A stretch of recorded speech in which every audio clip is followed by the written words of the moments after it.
किसी को किन बातों का अभिमान होता है? समय, सत्ता, शरीर और संपत्ति।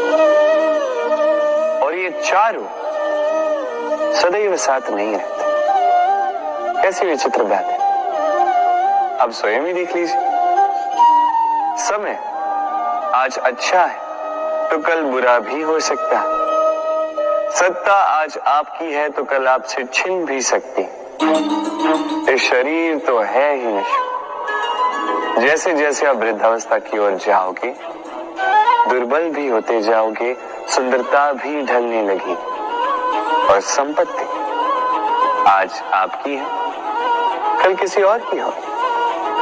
और इन्हीं नश्वरों को, इन्हीं पर ध्यान केंद्रित करते करते व्यक्ति भूल जाता है उन बातों को जो सदैव आपके साथ रहेंगी, आपकी ढाल बनेंगी, आपके लिए संबल बनकर रहेंगी। और वो है आपका स्वभाव, समझदारी, सत्संग और सच्चे संबंध। अपने स्वभाव में शीतलता रखें, कर्मों में समझदारी दिखाएं, अच्छे लोगों के साथ समय व्यतीत करें और सच्चे संबंध ये सदैव निभाएं। जीवन में सदा सुखी रहें। राधे राधे। आज हम जिस विषय पर बात करेंगे वो है क्रोध। क्रोध वो भावना है जो हमारे सारे जीवन को घेर कर रहता है। क्रोध को ना उम्र की मर्यादा है, ना ही ज्ञान की। कब, कहां और किस कारण से क्रोध पैदा हो जाए वो कोई नहीं जानता। और जब क्रोध जन्म लेता है तो तुरंत ही विचार करने की शक्ति खो जाती है। बुद्धि पर अंधकार छा जाता है। वर्षों के संबंध पल भर में टूट जाते हैं। सारा जीवन बिखर जाता है। किसी भी कारागार में जाकर देखिए, अधिकतर अपराधी क्षण भर के क्रोध का दंड भोगते हुए दिखाई देंगे, पर फिर भी हम क्रोध पर अंकुश नहीं लगा पाते। बार बार हम क्रोध ना करने का प्रण तो लेते हैं, पर बार बार हमसे क्रोध हो जाता है। ये क्रोध वास्तव में क्या है, क्यों जन्मता है और क्यों अंकुश में नहीं रहता?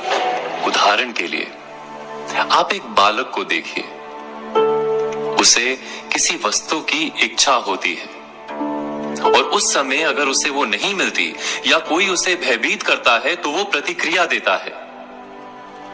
बालक की प्रतिक्रिया क्रोध है,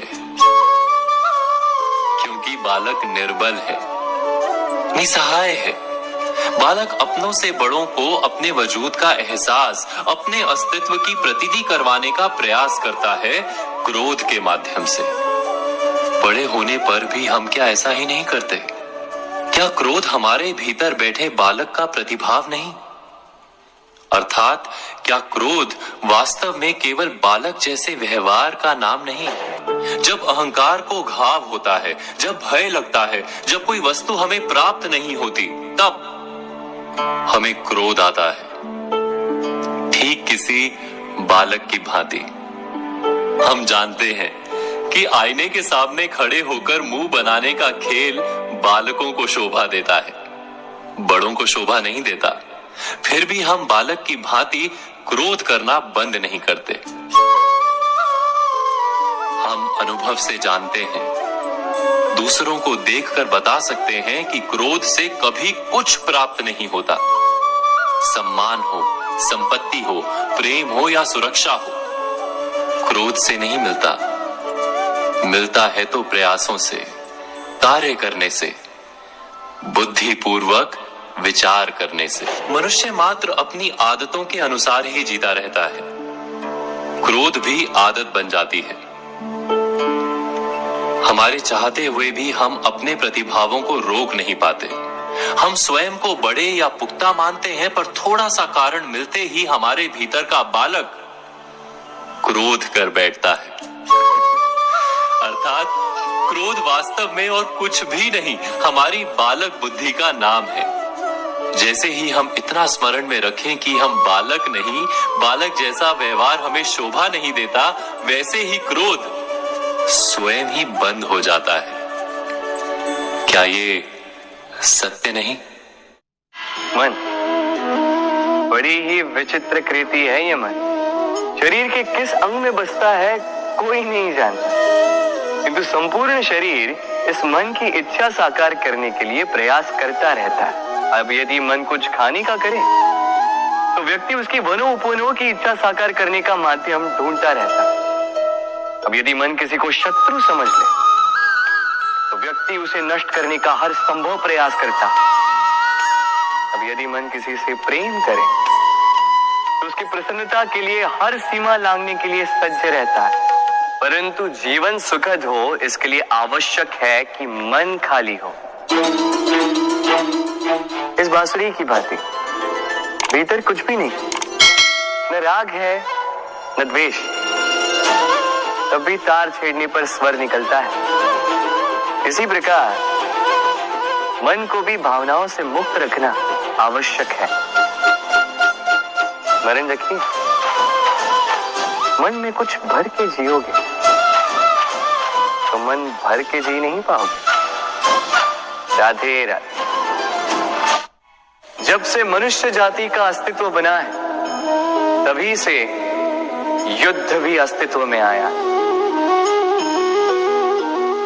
युद्ध जो कभी धन का द्वंद्व बनकर सामने आता है तो कभी सुरक्षा का हथियार बनकर, कभी विजय की भूख के लिए तो कभी पराजय टालने के लिए। किंतु वास्तविकता तो यही है कि यदि आपको आगे बढ़ना है तो बाधाओं से युद्ध तो करना होगा।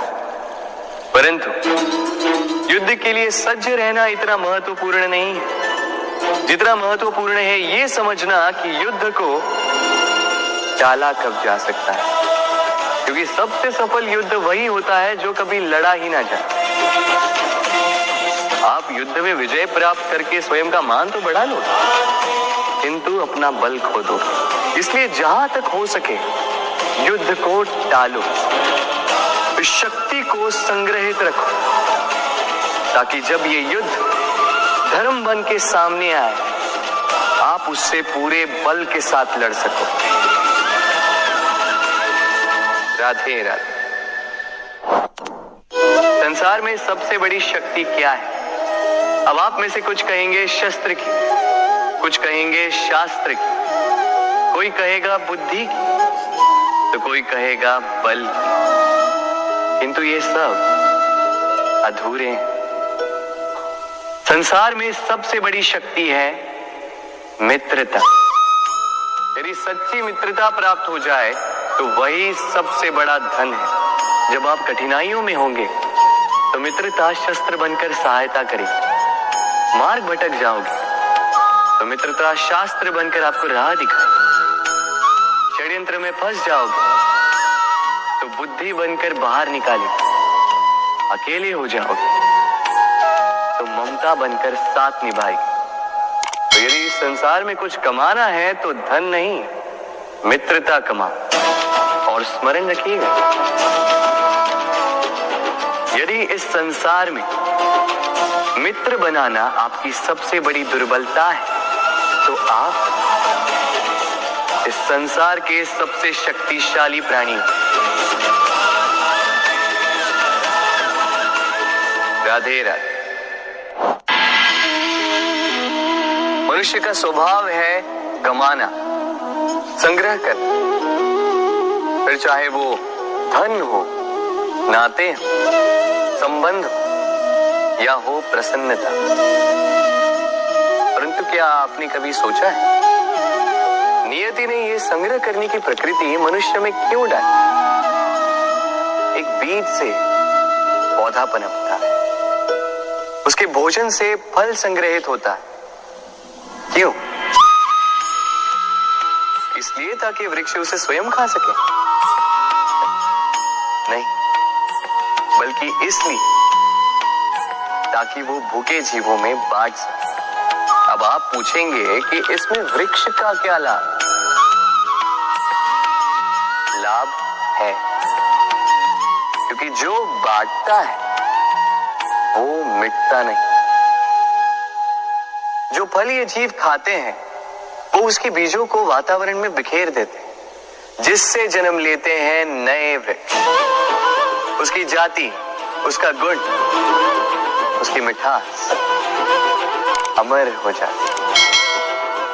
इसलिए स्मरण रखिएगा, अमीर होने के लिए एक एक क्षण संग्रह करना पड़ता है, किंतु अमर बनने के लिए एक एक कण बांटना पड़ता है। राधे राधे।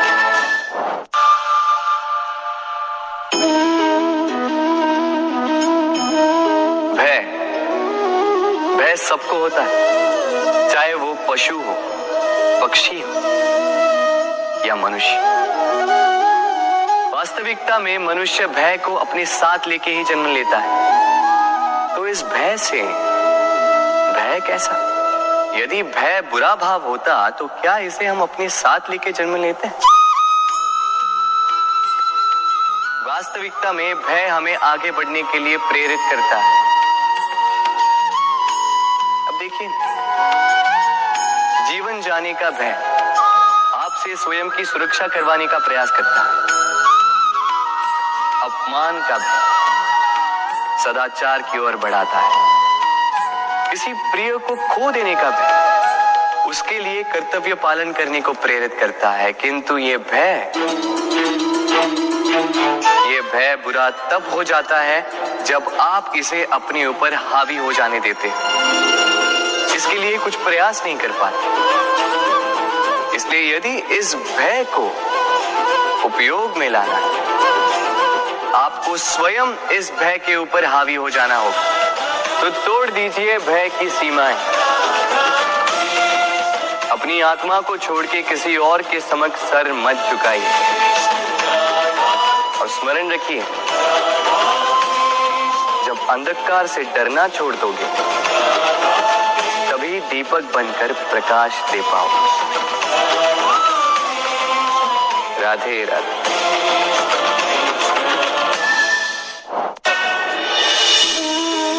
प्रेम संसार का सबसे पवित्र बंधन है, पर सच पूछो तो ये बंधन से मुक्ति है, स्वतंत्रता है।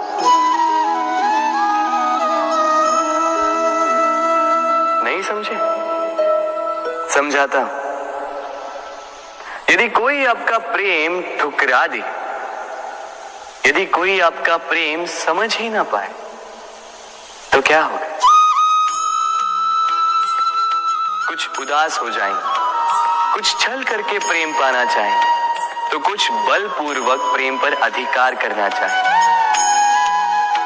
किंतु यह आवश्यक नहीं कि जिससे आप प्रेम करते हो उसे भी आपसे प्रेम, क्योंकि प्रेम कोई वस्तु नहीं है, न राज्य है, न धन जिसे आप बल से अपने वश में कर सकते। प्रेम वो शक्ति है जो आपके लिए हर बंधन तोड़ सकती है, किंतु स्वयं किसी बंधन में नहीं फंसती। तो जिससे भी आप प्रेम करते हो उसे स्वतंत्र छोड़ दीजिए, क्योंकि स्वतंत्रता ही वो भाव है जो जीव को सबसे अधिक प्रिय है। प्रेम सच्चा होगा तो उसे अवश्य समझ में आए। तब तक के लिए निस्वार्थ भाव से प्रेम कीजिए। स्वार्थ हट जाएगा तो प्रेम आ ही जाएगा और मन प्रसन्न होकर बोलेगा, राधे राधे।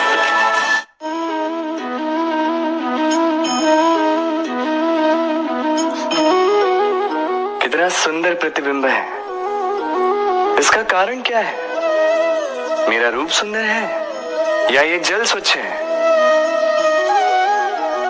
नहीं, ये जल स्थिर है, शांत है।